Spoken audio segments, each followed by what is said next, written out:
Bismillahirrahmanirrahim. Assalamualaikum warahmatullahi wabarakatuh. Salam ceria kepada anda semua yang bersama kami secara langsung untuk di program Hello Doktor TV3.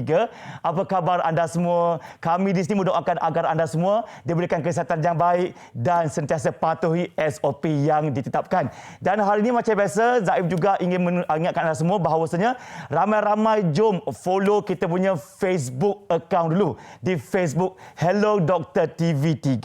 Di situ nanti anda boleh tinggalkan sebarang komen ke, soalan ke dan macam-macam pun boleh belaka. Dan lagi satu, kalau anda nak bersembang-sembang bersama kami di Hello Doktor hari ini, boleh juga anda telefon saja kami di nombor talian tersebut di 03-7726-1603 ya. Dan hari ini tanggal 6 Februari 2022, semalam pun kita dah dikejutkan dengan kes yang semakin meningkat, itu kes COVID-19, di mana semalam saja kes mencatatkan 9,117 kes. Tetapi hari ini pula kes yang dicatatkan berjumlah 10,089 kes. Dan macam biasa, bila saya tengok dia punya carta-carta kes ini, Selangor mencatatkan jumlah tertinggi iaitu 2,549 kes. Jadi kalau dah ada sebegini rupa, saya mohon juga ramai-ramai di sana yang ada anak kecil ke, keluarga ke, kurang-kurangkan berada di tempat-tempat yang sesak dan sebagainya. Okey, sama-sama kita membendung wabak COVID-19 ini. Jadi hari ini apakah topik kami? Hari ini topik kita berkenaan tentang derita kanser usus. Bagaimana ceritanya, apakah puncanya dan sebagainya, dan bagaimana untuk kita menjaga usus kita. Kita akan sama-sama sembang dengan panel jemputan kita pada hari ini sekejap lagi. Tapi sebelum itu, sepada dengan Hari Kanser Sedunia yang diraihkan pada 4 Februari, kami ada satu bingkisan mengenai Bulan Kesedaran Kanser. Dipersilakan.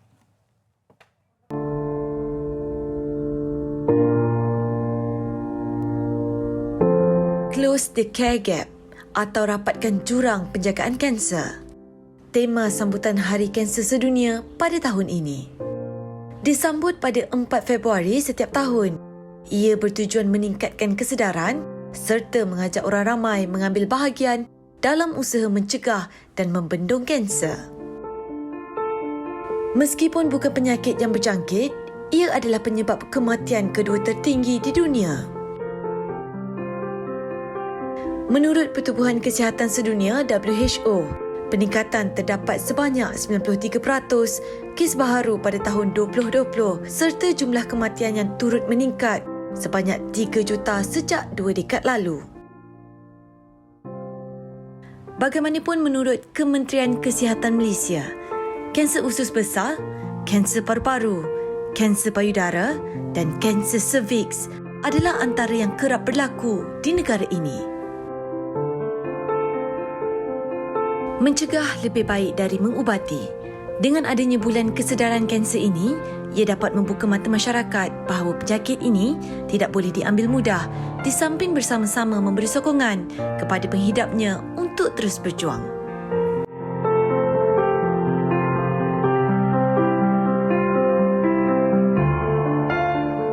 Baiklah, bila kita buka topik ini, sebenarnya ramai juga yang masih belum mengetahui apakah itu usus, di mana lokasinya, apakah fungsinya dan sebagainya. Usus ni sebenarnya merupakan organ terpanjang dalam sistem penghadapan tubuh manusia. Jadi hari ini kita nak kenali apa fungsi usus, berapa banyak usus ada dan kenapa berlakunya kanser usus. Untuk itu saya mohon anda semua di rumah jangan ke mana-mana, kena terus setia depan TV anda sebab kami nak memulakan perbincangan pada hari ini. Dan di studio pada hari ini, alhamdulillah, kita bersama tetamu jemputan kita pada hari ini, iaitu kami menjemput Dr. Nur Hashim Harun selaku pakar perunding bedah am dan kolorektal Hospital Pakar KPJ Tawakal Kuala Lumpur. Assalamualaikum Doktor. Waalaikumsalam warahmatullahi wabarakatuh. Waalaikumsalam. Alhamdulillah. Okey, Doktor, kita teruslah kata orang tu dalam kata berbincangan sebegini. Okey, mungkin juga secara pembukaan pada hari ini, mungkin penonton, puan-puan, tuan-tuan yang menonton tak lagi tahu dengan telitinya apakah itu usus dan fungsi-fungsi usus untuk tubuh badan kita, Doktor. Okey, alright. Okey, terima kasih Zaim. Alright. First of all, thank you. Terima kasih kerana invite saya untuk sesi petang ni. Alhamdulillah. Okey, pasal usus ni, usus kita ni panjang sebenarnya. Kita punya sistem penghadaman kita bermula daripada mulut sampai ke jubur lah. Okey. So bila kita makan dan kita ingest food akan masuk dalam kita punya kerongkong dan perut dulu. Perut akan proses makanan tu. dihancurkan, dicernakan masuk usus kecil dulu. Usus kecil penting sebab dia nak serap semua zat makanan tu. Segala nutrisi semualah. Betul. Menggunakan usus kecil. Usus kecil. Okey. Usus kecil dah serap semua. Dia lebih kurang 10 kaki panjang dia usus kecil ni. Panjang juga Panjang juga tu. Dia dah serap semua zat-zat makanan. Hampas-hampas semua masuk usus besar. Usus besar ni dia akan tugasnya untuk menyerap air dan juga serta garam galian. Jadi dia akan serap air najis tu akan jadi keras dan kita akan buang najis tu. Jadi usus besar ni tugasnya untuk serap air daripada hampas makanan saja. Ya, betul. Dan kalau berlaku sebarang masalah itu puncanya boleh berlaku kanser usus. Dan mungkin juga doktor berterangkan kepada penonton pada hari ini, apakah itu kanser usus? Okey, alright. Okey, ini yang cuba terangkanlah. So kita dah faham mengenai usus tadi kan, usus, function usus. Jadi kanser usus atau kanser kolorektal ni adalah kanser yang berlaku di dinding usus besar. Okey. Untuk pengetahuan semualah, badan kita ni terdiri daripada jutaan-jutaan sel. Okey, sel dalam badan kita ni dia berterusan bertumbuh dan dia akan ambil masa untuk dia mati sendiri. Contohnya rambut dan kuku. Kita ada sel yang tumbuh, panjang-panjang kita akan potong dan buang. Okey. Tapi untuk dinding usus sama juga, dia ada sel yang tumbuh dan dia akan mati dalam masa 2-3 minggu. Kanser berlaku bila sel yang tumbuh tu dia tumbuh tak terkawal. Dia carry on growing Dalam lingkungan bulatan tu. Yes, patutnya dia tumbuh dia mati kan. Tapi dia tumbuh dia akan continue to grow, jadi ketulan dan ketumbuhan. Satu. Nombor dua, sel ni juga dia dah tumbuh tak terkawal. Dia boleh meresap masuk dalam sistem badan kita dan merebak ke tempat lain. Jadi dua sifat ni yang ketumbuhan tak terkawal dan juga merebak tu adalah kanser. Itu adalah kanser sebenarnya. Okey, dan kita faham kalau kanser untuk penyakit-penyakit lain dia ada pelbagai kategori stage-nya. Betul. Bagaimana pula dengan kanser usus? Dia ada tak stage 1, 2, 3 or 4? Mungkin kita terangkan sikit kepada penonton-penonton sekarang. Okey. Bila kita cakap pasal kanser ni, kita kena tahu dia punya diagnosis dan juga dia punya stage. Stage kanser atau tahap kanser ni adalah benda yang kita assess nak tengok how far the cancer dah spread. Okey. So, sama juga dengan segala kanser lain, kanser usus sama juga. Kanser yang berdiri di dalam dinding usus saja adalah kanser awal, iaitu stage 1 dan stage 2. Kalau kanser itu dah merebak keluar daripada dinding usus, dah kira stage 3. Maknanya dia merebak dari organ keluar usus tu. Dia keluar usus tu, dekat-dekat dengan kelenjar lah.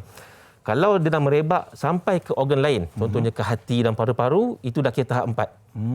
Jadi sama, betul, sama. Semua kanser dia merebak. Dia merebak tempat lain, jadi dia merebak tu yang kita tak nak sampai ke tempat 4 lah. Ya, okey, itu baru kita punya sedikit mukadimah tentang kanser ni. Okey, kanser usus.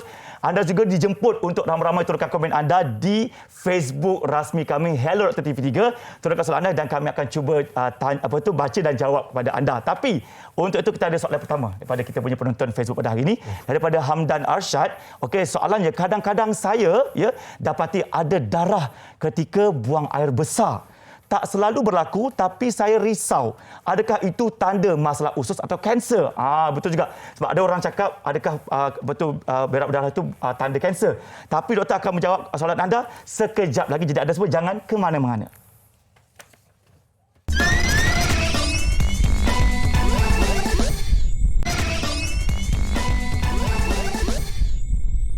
Selamat kembali dalam rancangan Hello Dr. TV3 bersama kami berdua dan juga Dr. Nur Hashim ada bersama dengan kita juga pada hari ini untuk sembang-sembang tentang derita kanser usus.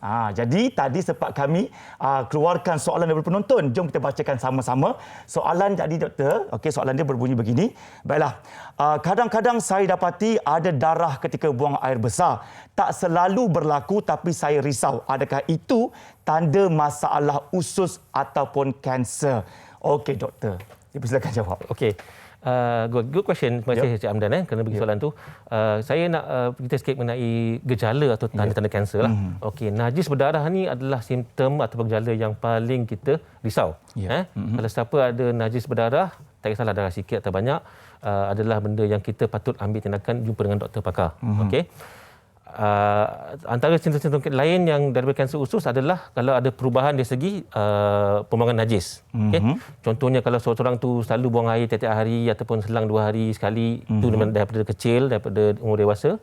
Tapi dalam kebelakangan 4 ke 6 bulan ada perubahan, Itu yang kita risau. Kalau selalu dia pergi everyday, sometimes sekarang ni dah macam satu hari 2-3 kali. Ataupun 3-4 hari baru sekali. Maknanya ada perubahan dari segi buang air besar. Itu pun adalah simptom yang kita risau. Ya.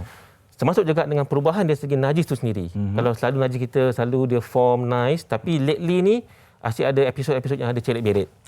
Tiba-tiba ada celik berit, tiba-tiba celik berit. Ya. So kalau simptom begini, najis darah, perubahan dari segi najis ataupun habit that persists 1 month, 6 weeks, saya syorkan dapatlah rujukan kepada doktor pakar. Okey.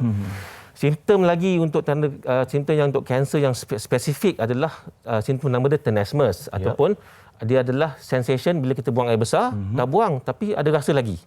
Tengok tak ada keluar. Itu adalah simptom yang quite critical di mana perlu dapatkan rujukan secepat mungkin. Ya. Tadi doktor sebutkan tentang pembuangan najis kan. Tadi celik berit dan sebagainya. Apakah dimaksudkan tentang pembuangan najis yang normal? Bagaimana tekstur macam Okey. Benda ni kadang difficult to discuss sebab dia quite tabu sikit kan. Tapi tak apa. Najis yang normal adalah najis yang tak selalu sembelit atau tak selalu celik berit. Tengah-tengah lah, tengah-tengah okay. yang form.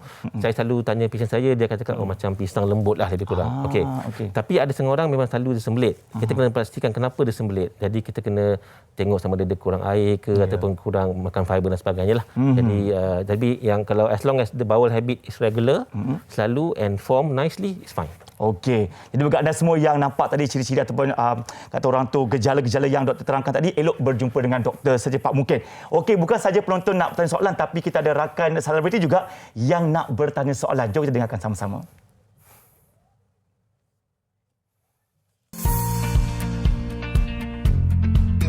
Hello doktor, saya nak tanya bagaimana gaya hidup ni menyumbang kepada masalah kanser usus dalam kalangan masyarakat hari ini. Terima kasih doktor. Itu dia soalan daripada pengacara Fatri Yahya tentang gaya hidup. Macam mana yang boleh kita lakukan dari segi membendung ataupun menidakkan apa kata orang tu kanser usus ni. Okey. Actually gaya hidup yang boleh influence boleh ada faktor dalam kemungkinan seorang tu ada kanser adalah satu pemakanan. Kita dah tahu pemakanan yang selalu makan daging, siapa yang makan daging selalu ataupun makan daging yang diproses, ini akan meninggikan risiko seorang tu dapat kanser. Daging yang diproses. Yes, processed meat lah. Processed meat. Daging yang daging biasa a certain amount kalau daily makan atau makan tiap-tiap hari banyak, itu pun ada tinggi risiko juga. Okay. And we also know that gaya hidup yang mana yang obese, yang kurang sihat, yang kurang aktiviti dan juga penggunaan alkohol dan merokok boleh menimbulkan risiko pada kanser kolorektal ni. Okay? So gaya hidup beginilah yang kita kena avoid. So saya selalu advise pasien saya, keep healthy, makan banyak fiber, makan banyak sayur-sayuran, exercise selalu and jangan jadi obese. Okey. Tadi sempat juga Zaid bertanya dengan doktor kan, kalau kita nak membersihkan kita punya usus, wajar ke kita nak minum air detox for example setiap hari? Boleh ke tak boleh? Okey. This is a very favorite question. Semua orang tanya soalan-soalan ni, ada tak ada detox dan sebagainya. Actually, to let you know, untuk semua orang tahulah, usus kita ni dia ada self cleansing method. Dia bersih sendiri, automatic. Dia bersih diri sendiri. Tak perlu nak beri minuman untuk membantu dia bersihlah. Yang saya cakap tadi mengenai banyakkan fiber, so banyak buah-buahan, banyak makan serat. Buah-buahan yang banyak serat macam jagung, nanas, betik semua tu bagus sebab dia akan membantu untuk melawaskan najis. So with that it will help to automatically detox your bowel lah. Jadi kalau anda nak buat kata orang tu cara lain iaitu minum air detox, tidak perlu hari-hari. Tak perlu. Ikut selang-selit ataupun makan makanan yang berasat, buah-buahan, sayuran yang tinggi dengan serat dan sebagainya. Betul. Okey, mungkin juga penonton nak tahu juga kan, ada beza tak ini secara kata orang tu gambaran kan, rupa usus yang betul-betul bersih dan yang telah pun bergejala. Okey. Macam dalaman dia macam mana tu? Okey. Untuk seseorang yang ada masalah usus, masalah usus sama ada dia ada kanser ataupun usus yang masalah lah seperti radang sebagainya, doktor pakar akan lihat usus itu sendiri dengan menggunakan teropong ataupun endoskopi dan kita akan tahu sama ada usus itu adalah normal ke ataupun tak normal. Jadi ini that's why it's important for doktor pesakit tu jumpa dengan doktor dan kita akan plan untuk buat investigations lah, which is the colonoscopy. Kita akan tengok dalam usus sendiri dan kita akan tahulah sama ada rosak tak rosak atau bermasalah. Ya. Adakah kita kena dah ada rasa kata orang tu sesuatu baru kita pergi jumpa doktor, ataupun elok kalau doktor nasihatkan mungkin kita semua boleh saja pergi jumpa doktor untuk cek kita punya kolon dan sebagainya? Okey. if you want to nak cakap pasal kanser, okey. Satu cara untuk cegah kanser ni adalah dengan kaedah saringan ataupun screening. Saringan ni adalah investigation ataupun ujian yang kita lakukan kepada orang biasa tanpa gejala.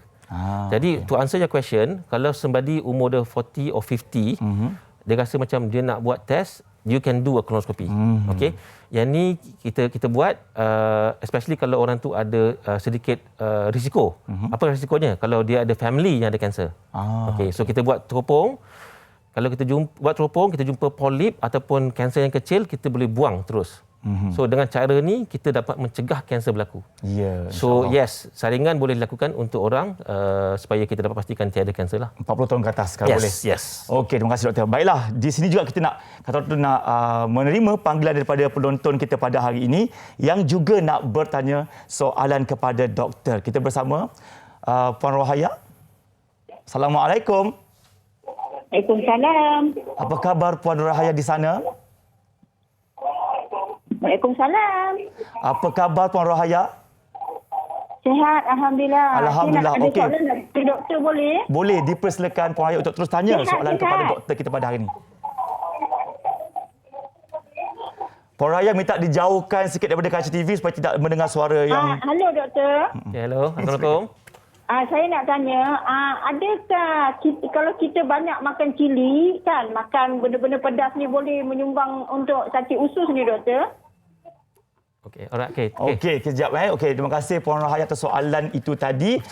Kita dengarkan jawapannya sekarang. Adakah makan cili tadi, makan makanan pedas juga mungkin punca berlakunya masalah usus ni? Okey. Good question. Itu one more question yang quite popular lah. Ramai patient tanya. Makan cili tiada benefit atau tiada evidence dia merosakkan usus. Tapi jikalau seseorang tu ada buasir atau hemorrhoid, siapa dia makan cili tu menyebabkan buasir tu senang berdarah. Jadi yes, dia ada correlation towards penyakit lain. Tapi dia tak rosakkan usus. Okey, nak sambung soalan yang sama juga. Contoh macam ada orang saya terbaca juga dekat laman-laman sosial mengatakan bahawa kalau orang itu ada buasir ataupun contoh sembelit for example kan, itu juga boleh berlakunya terjadinya kanser atau tidak? Kanser usus. Bukan. Okey. Tidak. Tidak. That's where we have to clear. Seseorang yang ada sembelit ataupun buasir ataupun any gejala di bawah tu, kita kena pastikan tiada kanser. Kerana kanser boleh present that way. Dia kan cakap tadi kan dia perubahan di skin najis kan. So dia boleh menyebabkan orang sembelit, boleh menyebabkan kalau buasir terkeluar. Jadi the rule of thumb, kalau siapa ada gejala begitu, jumpalah doktor untuk dapatkan diagnosis yang setepatnya. Sebab masalah begitu tidak mengenal usia, betul? Betul. Tapi siapa antara golongan yang paling mudah untuk terkena kanser usus ni, doktor? Okey. When you talk about cancer, kita cakap adakah orang tu berisiko untuk dapat kanser? Okey. So as I said just now, siapa yang ada family history, siapa yang ada mak, ayah atau pakcik, makcik, nenek datuk yang ada kanser, mereka adalah berisiko tinggi. Okey. Nombor dua, sesiapa yang memang ada masalah radang usus yang lama. Ini satu pasien yang dah di follow up oleh doktor lah. Ini adalah grup yang kedua lah. Grup ketiga adalah orang yang pernah ada polip ataupun pernah ada ketumbuhan kecil di usus. Pernah buat test dulu. So these three groups ada high risk group lah. Okey. Baiklah doktor, hangat jugalah orang nak bertanya soalan ni.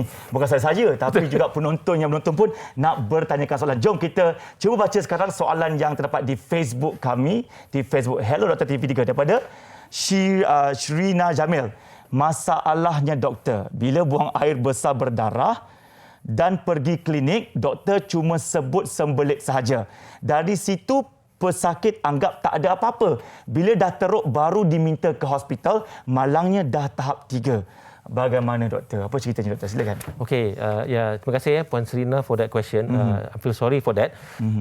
Tapi this situation macam ni, di mana seorang tu ada simptom najis berdarah, banyak kita dengar di mana dia tak dapat rujukan awal dari masalah. Jadi the rule of thumb, sesiapa yang ada simptom atau bergejala dari najis berdarah ataupun perubahan tadi, kalau jumpa doktor pun, kalau tak resolve, tak selesai within 2 weeks to 4 weeks atau dah masuk 6 minggu, dapatkan jumpa doktor balik, dapatkan rujukan kepada pakar. Kerana pentingnya untuk kita buat investigation seterusnya. So siapa yang ada simptom yang tak resolve, dapatkan rujukan. Ya, So itu that's tentang why. masalah portion, tapi bagaimana pula dengan masalah-masalah lain yang mungkin doktor bercerita juga kepada penonton kan. Antara kata orang tu yang mana kita boleh tahu, okey saya ni sebenarnya ada rasa sesuatu kan. Perlukah saya jumpa pakar dan ada tak selalu lagi kes-kes berlaku di mana doktor tersalah diagnose dan sebagainya kepada pesakit tersebut. Okay. What usually happen to patient kan selalunya dia ada gejala. Selalunya najis berdarah lah, senang kan. Kita Itu gejala paling senang. selalunya berlaku pada saya patient selalu dia najis berdarah. Okey. And then what happen is dia menganggap itu tak bahaya. And then dia akan jumpa dengan kawan dia. Kawan dia cakap, "Oh ni jangan jumpa doktor, ini berwasir saja." Dia pergi tanya dengan kawan-kawan dia dalam WhatsApp group, semua cakap, "Oh ini adalah berwasir saja, tak bahaya." So ada patient saya dah dekat 9 bulan sama je, darah tak settle. Tapi rupanya bila jumpa saya, dah memang tahap 3. Jadi, the rule of thumb sama juga. Kalau ada gejala, dapatkan rujukan doktor pakar secepat mungkin. Supaya kita dapat buat diagnosis yang tepat. Masalah kita yang tak sure, anggap ni yang selalu masalah ni. Itulah dia sebab kita kadang biasa masuk kawan-kawan kan kita rasa macam okey dia punya pengalaman tak sama dengan kita. Betul. Elok cakap doktor tadi katanya kalau ada sekarang sebarang gejala yang berlaku mungkin keluarga anda dan sebagainya, nasihatkan mereka terus berjumpa dengan pakar dan cek betul-betul sebelum pergi ke stage seterusnya. Okey doktor, jadi apa lagi antara lain yang boleh kita lakukan ya? Contoh kalau kita dah terkena sedikit kata orang gejala kecil tu, ada harapan tak untuk kata macam merawat dan sebagainya supaya dia tak pergi ke stage seterusnya? Okey. Alright. So, siapa yang ada gejala, simptom tadilah tanda-tanda bila jumpa saya di klinik, first kali saya akan tanya simptom dia, history dia dan sebagainya lah, berapa lama dan sebagainya. Nombor 2 saya juga akan tanya history keluarga, sama dia ada sakit lain dan sebagainya. Setelah dapat semua history, saya periksa semua, kita akan buat a few ujian lah, saya berujian.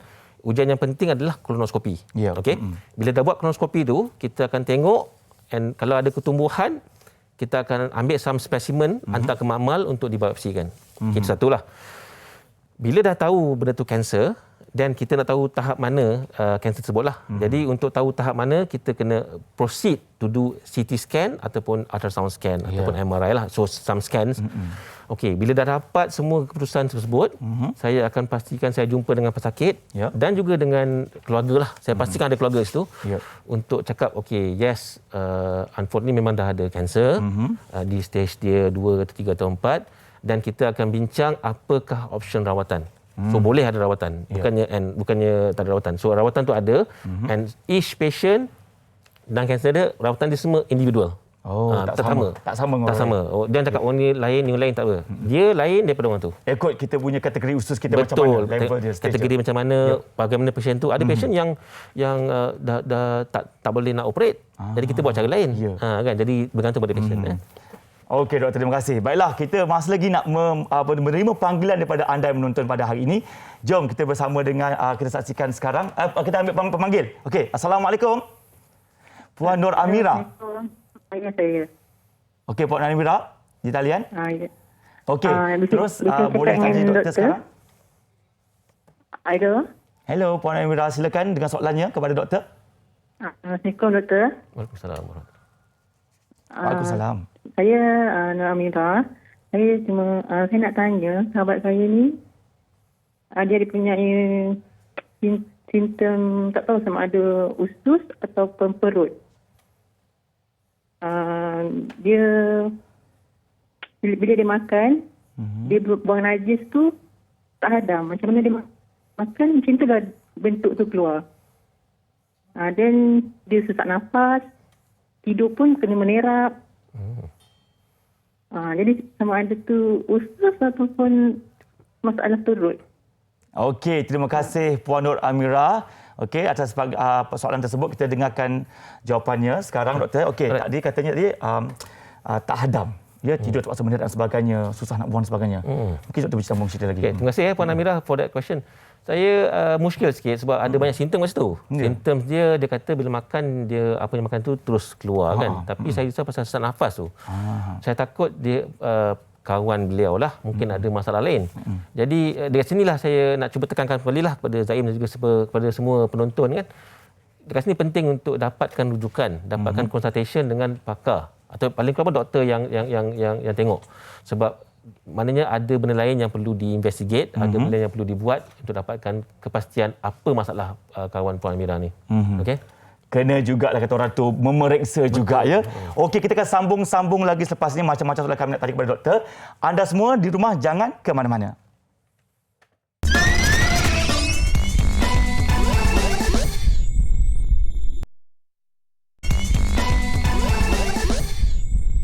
Okey, kembali bersama kami dalam rancangan Hello Dr. TV3 dan hari ini kita berbicara mengenai topik derita kanser usus. Okey, kita sembang macam-macam doktor kan. Tapi kan daripada golongan antara lelaki dan wanita, statistik berubah. Untuk terkini, golongan yang mana lebih berisiko dan kanser untuk lelaki ni kata orang tu kategori yang keberapa untuk kansernya dan juga untuk wanita yang keberapa terbahaya untuk mereka punya jangkitan masing-masing. Okey. Thank you ya. Mengikut our National Cancer Registry lah yang baru keluar few years ago, kanser kolorektal ni adalah kanser dalam overall kat Malaysia nombor 2. Nombor 2 dalam Malaysia lah. Overall. Okay, overall. Okay. Tapi untuk lelaki dia number 1 kanser. Lelaki adalah kanser. So untuk lelaki kanser kolorektal adalah kanser yang paling banyak. Untuk wanita kanser usus adalah kanser 2 di belakang payudara. Okey, kenapa agaknya nombor 1 jatuh lelaki tu? Okey. Apa agak punca-puncanya? Well, okey. Yeah. Kalau nak tengok dari segi kanser kolorektal pula, ratio dia between lelaki dan wanita, beza dia between 55% dengan 45%. Maknanya lelaki lebih sikit daripada wanita. Okey. So actually kanser kolorektal ni dia punya risiko selalunya berlaku pada orang yang berumur sedikit. Jadi selalunya bila orang berumur ni sama lelaki dengan wanita lah. So yang different tu sometimes yang muda sikit lah, yang lain sikit. So tapi the risk is the same for lelaki dan perempuan. So jumlah pesakit kanser usus pun sebenarnya agak tinggi di Malaysia lah. Betul. Okey, dan untuk itu kita juga nak bersama dengan bekas pesakit kanser usus yang akan menceritakan tentang pengalaman beliau, iaitu yang bernama Puan Sarimah Zulkifli, okey, yang berasal daripada Kedah, berusia 58 tahun, pernah didiagnos ada kanser usus dan dibedah pada tahun 2017. Berada di talian. Okey, Assalamualaikum Puan Sarimah.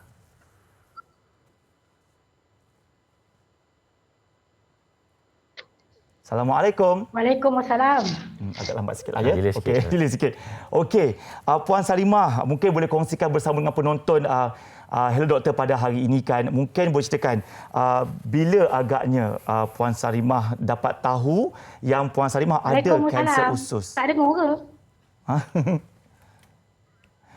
Maksudnya ada masalah teknikal. Allah. Puan Sarimah tidak dapat dengar. Allah. Okey. Tak apa. Okey. Jadi doktor, dalam pada kita berbincang-bincang pada hal ini kan orang banyak fikir tentang kanser-kanser yang lain. Tapi kanser usus ni kata orang tu walaupun dia sangat bahaya juga sekarang ni, apa lagi agak-agaknya doktor boleh ceritakan kepada penonton kan? Selalunya kita cakap tentang gejala ini melibatkan usia yang lebih tua. Okey. Ada tak gejala kanser usus ni ke golongan yang lebih muda doktor? Okey. Ada kanser usus ni ada golongan muda. Kebanyakannya adalah lingkungan 55 tahun ke atas. Tapi ada juga kumpulan-kumpulan yang as I said before yang ada sejarah keluarga yang ada kanser umur 40 tahun. Genetik lah. Genetik. So ada genetik. So that's why saya cuba tekankan kat sini, kalau ada sejarah keluarga jangan delay lah, jangan tunggu-tunggu, dapatkan rujukan dan dapatkan appointment untuk buat saringan tadi. Dengan saringan tadi kita boleh dapat kesan kanser awal. Satu lagi dia cakap tadi pasal statistik tadi, one thing to mention. Dekat Malaysia ni yang kanser kolorektal ni 70% datang adalah stage lewat. Dah terlambat sikit lah. Itu mungkin yang kita nak bersama dengan Puan Sarimah tadi bagaimana dia kesan Betul. Dia menghidap kanser usus ni. Puan Sarimah, dengar saya? Ya. Dengar. Okey. Jadi Puan Sarimah, soalan saya tadi kepada Puan Sarimah tadi, macam mana Puan Sarimah tahu yang Puan Sarimah ada kanser? Apa tanda-tanda awal yang Puan Sarimah dapat rasa dekat tubuh badan Puan Sarimah sendiri? Boleh kongsikan bersama kami? Tanda-tanda awal tu kita duduk sakit. Baring sakit. Dia tak boleh tegak. Tak boleh tegak badan? Ya, bukan. Kalau baring tak boleh tegak. Kalau duduk pun kita tak boleh duduk macam ni. Okey. Kita kena duduk. Maksudnya bahagian perut itu memang sakitlah sampai tak berduduk dan sebagainya. Mungkin itu juga. Perut tak sakit. Tak sakit? Perut tak sakit. Okey, tapi Cuma kalau kita duduk macam ni, sakit. Tak selesa lah. tak selesa lah. Jadi terus Puan Sarimah bertemu dengan doktor ke macam mana?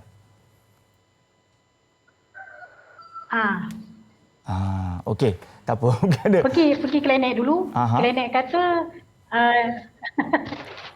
Silakan terus. Klinik doktor klinik cakap buah hasil. Dia bagi ubat je lah, ubat buah hasil. Kita makan lah. Itu antara Makan pun dia berhenti kejap. Okey, Puan Saribah ni cerita dia najis berdarah. najis berdarah. And then ingatkan dulu Puan, dia darah najis, lepas tu saya ingat masa tu dia pucat sikit. Dia tak larat kan. Pucat sikitlah. Jadi saya rasa Puan itu pergi klinik luar, klinik panel kan Puan. Lepas tu dia hantar ke saya punya klinik lah. Panel. Klinik yang betul tak bawa kat saya, bawa kita buat teropong tu lah. Tak salah saya kita buat teropong terus masuk wad kan Puan. Kita terus masuk kan. Ya. Kan terus masuk, besok tu terus buat. Sebab dah dia punya tak salah saya Puan Sarimah punya usus dia dah tersumbat. Jadi dia macam dah tahap kritikal jugaklah. Jadi tapi Puan Sarimah kata dia tak sakit perut, cuma dia tak duduk sakit, baring sakit. Dia tak larat. Dia tak larat saja. Macam tidak kena-mengena sangat dengan bahagian perut dan usus kan? Kurang sikit ada time. Masa tu dia tak salah saya dia ada tak larat dengan dia ada kembung dengan sumbat sikit perut dia. That's why dah kritikal. Tak salah saya lah. Masa tu Puan Sarimah berjumpa dengan doktor, dah stage berapa dah dapat dikesan? Okey. Masa Puan jumpa saya tu saya ingat kita buat teropong. Lepas tu saya terus masukkan operation sebab dah tersumbat Kalau tersumbat tu dah kira stage 3. Tersumbat So balik-balik pada kanser tadi, kanser ni dia boleh menyebabkan dia grow tadi kan. Dia grow and then dia boleh menyebabkan usus tu macam nilah contohnya. Tunjuk sekarang. Contohnya kan dia dah tumbuh. Dah tumbuh, kanser tumbuh sini. Dia tumbuh dia boleh sumbat usus tu. Jadi what happen to Puan Sarimah, dia punya usus tu dah sumbat sikit. Jadi itulah saya terpaksa buat operation secara kecemasan lah sebab dia takut dia sumbat lagi susah. Okey, bercakap tentang pertumbuhan sel kat situ kan. Dia bermula dengan kecil dulu. Betul. Dan berapa tempoh masa tu sampai dia boleh membesar? Adakah cepat atau lambat? Okey, it will take years. Years. Okay, it will take years to actually to develop. That's why yang pentingnya kita kena buat saringan tu. Jikalau ada ketumbuhan kecil, kita boleh terus dapat buat terus intervention sama ada kita boleh buang terus ataupun buat operation secara cepatlah supaya tak melarat lagi. Okey. Jadi lepas dah dibedah sebagainya dah pun hilang alhamdulillah. Tapi Puan Sarimah, okey, macam mana keadaan sekarang Puan Sarimah? Walaupun dikatakan memang dah sembuh kanser usus, tapi kami difahamkan Puan ada kanser lain pula Puan. Boleh ceritakan pula Puan? Lepas operation tu alhamdulillah lah. Tak adalah apa. Okey, dan juga kami difahamkan Puan Sarimah pun selepas beberapa tahun kabarnya ada mengidap kanser payudara pula. Macam mana keadaan Puan sekarang? Alhamdulillah. Alhamdulillah, syukur ya. Moga-moga baik-baik saja. Mungkin Puan boleh kongsikan juga kata-kata akhir atau pesanan Puan kepada penonton kami kalau menghidap kanser usus yang sama. Apa nasihat Puan kepada penonton?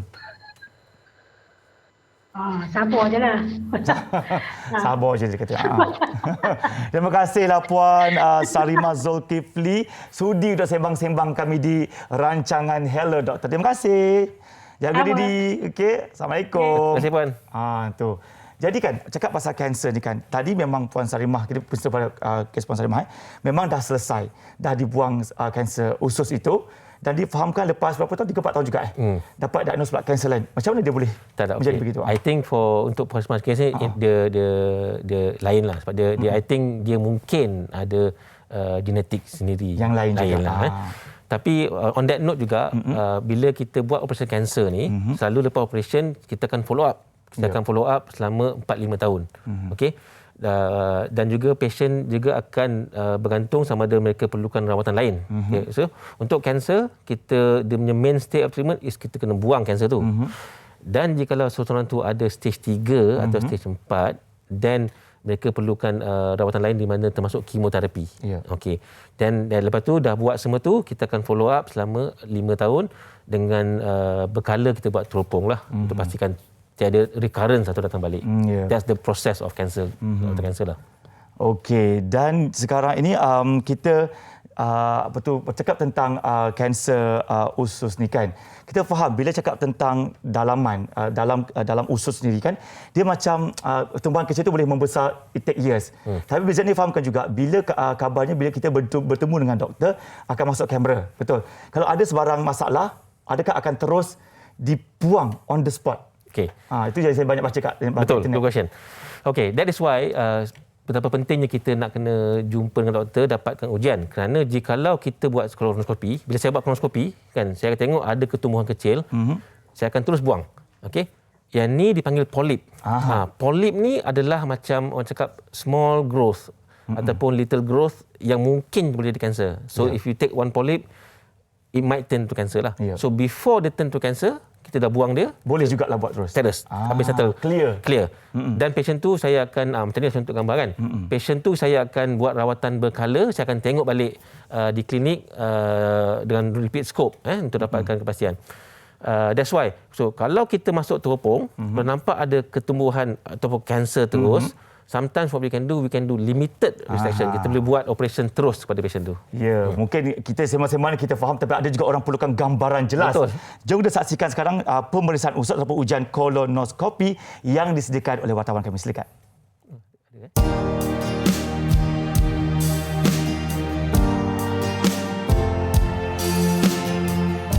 Kolonoskopi, pemeriksaan terhadap usus besar dan sebahagian daripada usus kecil dengan menggunakan alat khas.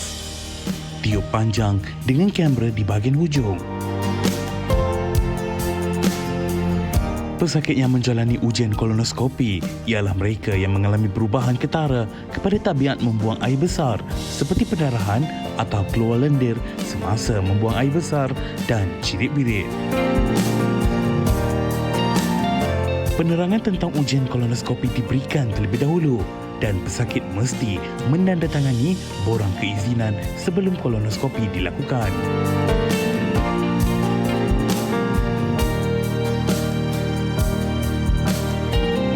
Ubat pelali juga diberi sebelum ujian dimulakan dan pernafasan serta nadi pesakit dipantau sepanjang ujian kolonoskopi.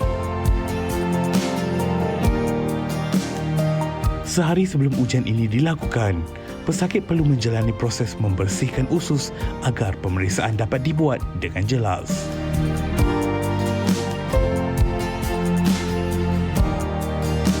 Kolonoskopi ialah ujian yang selamat dan berisiko rendah yang hanya boleh dilakukan oleh pakar gastroenterologi yang berpengalaman.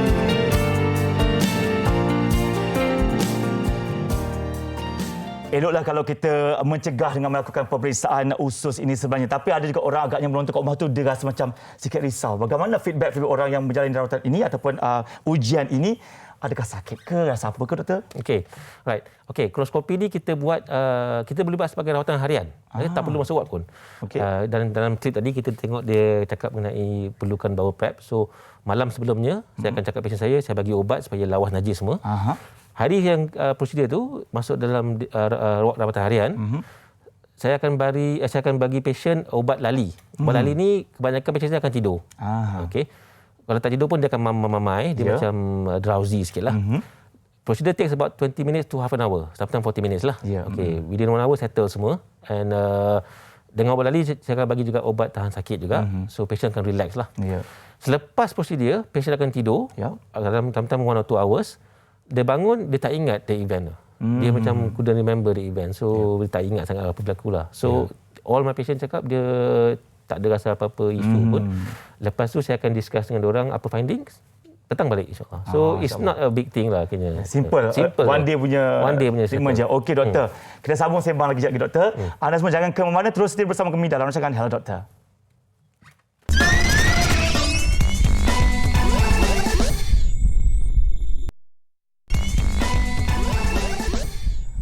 Okey, sambung kembali dalam rancangan Hello Doktor pada petang ini untuk topik derita kanser usus. Lain orang lain ragamnya dan orang lain pula cara pengalaman menghadapi kanser usus. Terus kita nak petik lagi soalan daripada kawan Facebook kita di Facebook rasmi Hello Doktor. Salam doktor. Okey, arwah suami saya kanser usus tahap 4 pada mulanya. Doktor mengatakan dia buasir kerana kerap buang air besar berdarah. Tapi lama-kelamaan dia jadi kanser pada mula pembedahan berjaya mengeluarkan sebesar 9 kilogram. akibat ketumbuhan tersebut. Dr. Pakar mengatakan pembedahan berjaya, tapi selang 2 bulan kanser menyerang kembali. Sehinggalah doktor melakukan usus luar untuk mengurangkan jangkitan, tapi arwah bertahan selama 4 bulan sahaja. Soalan saya, adakah penyakit ini akan mewarisi oleh anak-anak saya? Terima kasih doktor. Okey doktor, silakan. Okey, terima kasih terima kasih kepada Facebook friend tu, Red Boy Virgo tu. Okey, first of all it's quite sad lah story kan, bila dengar cerita suami dia yang telah meninggal dunia. Tapi bila dia punya point yang kena stress tu ialah masa dia dah detect first operation tu dah tahap 4. Bila tahap 4 ni maknanya sel tu dah merebak keluar. Jadi bila tahap 4 recurrence rate tu very high. Maknanya kanser tu akan tumbuh balik dengan cepat. Itu satulah. So soalan dia adalah adakah dia akan diwarisi oleh anak-anak? Yes, betul. As jika tadi, kalau ada keluarga yang ada kanser, then jin tersebut akan diwarisi oleh anak-anak beliau. Jadi saya syorkan untuk beliau dan juga untuk anak arwah dapatkan rujukan dan dapatkan saringan secepat mungkin. So possibility genetik itu tinggi juga sebenarnya. Yes, betul. Okey doktor, bila kita cakap tentang orang-orang yang terdapat atau menghidapi kanser usus ni, kan doktor kata dia personal treatment, meaning lain orang lain caranya. Betul. Lepas dah buat treatment, tak kisahlah stage 1 ke 2 dan sebagainya, bagaimana pula kesan mereka selepas rawatan? Okey. Apa mereka rasa dan sebagainya? Alright, okay. Good question. Most patients yang dapat kanser, rawatan kanser ni, okay, bila kanser tadi, rawatan utamanya adalah kita kena buang kanser tersebut. Ya. Alhamdulillah kebanyakan pasien bila kita buang kanser, kita dah sambung balik usus. Setelah kita operate, the first 1 month dia perlu berhati-hatilah sebab luka dan sebagainya. Yeah. Setelah sebulan 2 bulan, insya-Allah alhamdulillah dia akan balik pada normal. Dia akan virtually patient akan balik pada normal macam tak ada pernah ada operation pun. So that's a good thing about cancer. Yang paling penting adalah untuk dapatkan kanser di peringkat awal kerana dia punya outcome lagi bagus. Cepat-cepatlah kita rawatlah ataupun kita mencegah sebagainya. Okey, kita sambung. Okey, lagi satu ceritalah soalannya. Bagaimana antara cara-cara untuk kita mencegah terkenanya kanser ususnya? Ada tak cara-cara mungkin dari pemakanan ke gaya hidup ke sebagainya doktor? Okey, itu selalu soalan yang popular lah. I think kalau tanya Facebook semua orang keluar. So orang semua tanya pasal pemakanan yang sihat. Okey, so my advice to all everybody lah is kita dapat pastikan makanan yang sihat, yang fresh and yang berkhasiat. So fresh food, fresh vegetable is always good. So makan banyak-banyak buah-buahan, makan banyak sayur-sayuran dan serat. Kalau makan meat pun meat yang fresh lah. Avoid daging berlebihan and avoid processed food lah. Okey, itu antara cara-cara mencegah ataupun tidak terkena sebarang jangkitan pada usus kita lah kan. Betul. Sebab saya terbaca juga doktor kan, bila orang yang sering kali susah nak membuang, contohnya macam sembelit ke dan sebagainya, bila kita punya usus kan tak begitu besar sangat kan doktor, bila ada sebarang sekatan, najis itu bakteria, betul. Ya, itu puncanya berlaku lebih rosak kan kita punya usus tu. Betul tak doktor? Bila tersumbat kan? Okey, this is a theory that ramai orang cakap lah, di mana bila orang selalu sembelit dia akan banyak toksin dan sebagainya. Ada sedikit kebenaran itu di mana kalau orang selalu sembelit ataupun jarang buang air, akan ada masalah di mana dia tak selesa, di mana dia mungkin akan develop sometimes some radang usus lah. So that is why saya punya advice pada patient, if you ada sembelit najis keras, pastikan kita overcome that. Apakah cara overcome? Banyakkan minum air, banyakkan makan buah-buahan, sayur-sayuran dan serat tadi supaya najis kita lawas. Kalau tak settle juga, jumpa dengan doktor pakar, boleh kita bantu bersama-sama. Sebab kena ada kesabaran sebagai doktor kan. Walaupun itu cara semula jadi. Betul. Makan makanan sayur-sayuran, buah-buahan, serat sebagainya. Berapa lama tempoh agar contoh mereka ni sedang ada mengalami susah nak membuang, lama tak tempoh untuk mereka senang buang balik dengan pengambilan makanan begitu? Okey. Saya ramai pasien yang datang klinik. So within 1 month, 6 weeks dia dah boleh settle lah. Akan clear lah. Dia akan kena makan hari-hari lah. Betul. Dia adalah actually kita nak tukar habit sebenarnya. So saya akan bantu diorang dengan beri bantuan makanan ataupun suplemen fiber lah mainly to help them. And then after about 2-3 kali clinic visit dah okey dah insya-Allah. Itu cara dia kita mencuci usus kita semua jadi. Okey, kita juga ada pemanggil lagi sekali pada petang ini. Kita bersama dengan Assalamualaikum Diana. Bella. Assalamualaikum Bella. Hai. Hello, Assalamualaikum Doktor. Waalaikumsalam warahmatullahi. Okey Bella, apa soalannya Bella? Doktor, saya nak tanya sebab saya ada masalah buang air besar tau. Saya akan buang air besar kadang-kadang sebulan sekali. Adakah itu macam tanda-tanda yang akan sebabkan macam kanser usus ke apa? Sebab saya pun pernah buat kolonoskopi juga, tapi saya rasa benda tu berlarutan sampai sekarang. Okey. Terima kasih Bella. Kita dengarkan jawapannya sama-sama, okey? Okay, thank you Bella for the question. Buang air besar sebulan sekali. Agak serius bunyinya. Betul. Ya. Okay, I think this one mungkin topik yang mungkin lain sikit daripada kanser ni. Tapi saya syorkan actually betul dah buat kolonoskopi, which is very good. Dah buat kolonoskopi, dah pastikan tiada ketumbuhan. Tapi ini mungkin sebab lain. Jadi saya syorkan puan cari atau jumpa dengan doktor pakar yang specify dalam benda ni. Memang ada, dia ada condition. Nama dia adalah sama ada megarectum ataupun dia panggil sindrom tali buang air besar, ada sindrom dia. So ini saya syorkan jumpa dengan doktor pakar yang selalu deal dengan benda macam inilah. Some people come to my clinic and then we can deal with it slowly, insyaAllah. Sebab kita tak boleh nak agak-agak. Betul, susah. That's why I think you kena jumpa dengan doktor pakar yang mungkin boleh manage this better lah. Ya, insyaAllah boleh saja. Okey, doktor, sebelum kita tutup tirai pada hari ini kan, okey, mungkinlah orang nak dengar lagi doktor. Antara cara-cara untuk kita lakukan bersama dekat rumah, pesanan doktor juga kepada penonton sekarang ini, kata orang tu untuk mengurangkan risiko terkena kanser usus ni, doktor. Okey, first of all, kalau bolehlah saya nak ambil peluang ni nak bagi tahu Zaim lah. 2 hari lepas adalah Hari Kanser Sedunia, tapi bulan Mac ni, bulan Mac every year adalah bulan kesedaran kanser kolorektal sedunia lah. So, and bulan Mac juga adalah di mana kami pakar-pakar bedah kolorektal ni kita selalu buat conference and meeting dengan pakar-pakar bedah semua. Kita ada conference called Coloproctology. Dalam conference tu yang uniknya dia ada session untuk public, dipanggil quorum, di mana bekas pesakit kanser akan datang untuk berbincang pengalaman diorang. So saya syorkan siapa-siapa yang nak more information mengenai kanser ni, nak tengok pengalaman, boleh daftar. Kita buat virtual saja. Okey. So itu adalah colorectal cancer month punya awareness lah. So saya harap dengan begini kita dapat berkongsi and what they call close the gap lah of cancer knowledge. 4 ke 6 Mac tadi 4 ke 6 Mac, 4 ke 6 Mac adalah virtual coloproctology and one of the days tu hari Sabtu kot, 5 Mac tu adalah hari yang ada quorum di mana public boleh datang and then yang bagi talk semua tu adalah bekas-bekas pesakit kanser. Boleh dapat sedikit ilmu lah, sedikit pengetahuan tentang kanser. Okey doktor. Mari tadi sikit doktor berdua doktor untuk kepada penonton bagaimana untuk mereka lakukan sendiri dekat rumah cara-cara untuk mengurangkan risiko terkenanya dan kita pun kanser usus ni. The advice saya bagi kepada semua saya patient is pastikan gaya hidup sihat. Gaya hidup sihat, makan banyak serat, buah-buahan dan sayur-sayuran, minum banyak air supaya najis lawas. Okey, itu adalah untuk membantu usus. Tetapi untuk kanser specifically, kalau ada gejala tadi tanda-tanda tadi kan, nacin darah, sakit perut dan sebagainya, jumpalah doktor pakar. Kalau jumpa doktor tak settle within 2-4 minggu, jumpa doktor pakar. Kerana kanser ni early detection, better outcome. Ya, alhamdulillah.